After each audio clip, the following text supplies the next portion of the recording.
What's up mga idol? FIBA may mabigat na balita, Brazil at Gilas may rematch. Pero bago mo sana ipagpatuloy ang panonood mo, ay huwag mong kalimutan na mag-subscribe bilang suporta sa aking YouTube channel. Maraming salamat idol.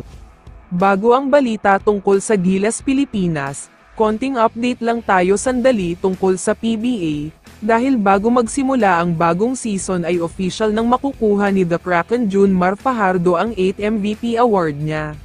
Naglabas na kasi ng balita ang mga legit na source tulad na lamang ng One Sports at Spin.ph, at sinasabi nga nila na masyado daw malayo ang agwat ng statistical points ni Fajardo, kumpara sa ibang candidates para season MVP award.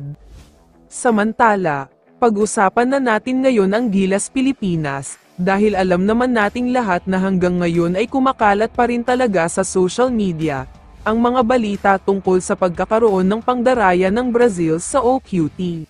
Ayon pa sa ilang mga vloggers sa YouTube at mga post sa Facebook, nalalapit na daw talaga ilabas ang resulta ng investigation na ginagawa ng FIBA tungkol sa kung anong gagawin nilang hakbang at kung sino ang makakapasok sa OQT.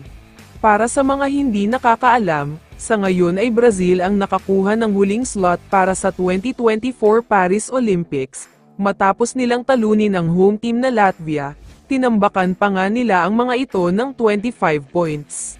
Pero kung akala nyo ay sure nang makakapasok ang Brazil sa Olympics at laglag na ang Gilas, nagkakamali kayo dyan dahil ayon sa mga source, hindi daw inaalis ng FIBA ang posibilidad na magkakaroon ng rematch sa pagitan ng Brazil at Gilas. Alam naman kasi nating lahat na medyo naging controversial ang laban na ito, at pinag-usapan talaga sa buong bansa dahil sa dami ng mga nangyari. Wala nga din si Kai Sotto kaya nagkaroon ng big advantage ang Brazil dito.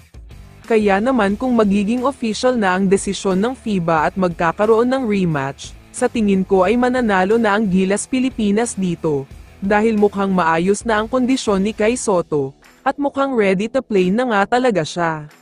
Napilitan lang kasi si Coach Tim na habaan ang playing time ni Fajardo dahil sa pagkawala ni Sotto, kaya tila nagulo ang maayos na game plan nila. Nagkaroon din kasi ng short rotation dahil kulang na kulang talaga sila. Pero kung matutuloy ang rematch, makikita ng Brazil kung gaano kalakas ang Gilas Pilipinas kapag kumpleto ang lineup nila. Ibang klase din kasi ang puso ng mga kababayan natin at talagang lumalaban. Kaya sana ay manalo ang Gilas Pilipinas kapag nagkaroon ng rematch. May mga balita pang nagsasabi na kinakabahan na daw talaga ang Brazil na makaharap ang complete lineup ng Gilas Pilipinas, kaya sobrang nakaka-proud talaga ito. Kaya naman kung ikaw ang tatanungin idol, sino sa tingin mo ang mananalo sa rematch na ito?